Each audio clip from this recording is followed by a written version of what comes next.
Philippians chapter 1, 21, 22 sabi, for to me, NLT, for to me, living means living for Christ and dying is even better. Dying is even better, di ba? Sabi niya, to die is gain. 22, but if I live, pero kung ako mabubuhay, sabi niya, I can do more fruitful work for Christ. Since ako buhay, I can do more fruitful work for Christ. Since tayo buhay, may magagawa pa po tayo. May pinapagawa pa ang Diyos. Amen. May assignment pa tayo. Amen. Amen. May purpose pa tayo. Amen.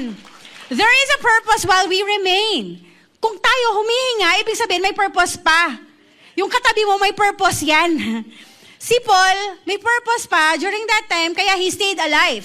He stayed alive not for himself, but he stayed alive for the sake of others. And so he served, he encouraged, he built up. His life is all about others already, not about him. It's the same thing. Our lives, they matter because God is still at work in us and for us and will work through us. May gagawin po siya at may ginagawa pa po siya at sinasama niya tayo sa kanyang ginagawa. Si Pablo, he was ready to die. He was ready anytime. But also, he was willing to live.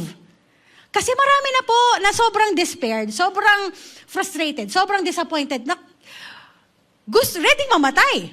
Pero ayaw nang mabuhay. Ayaw nang, they're not willing to live anymore. We are here right now, yes, we're breathing, but we're not living. Do you get it?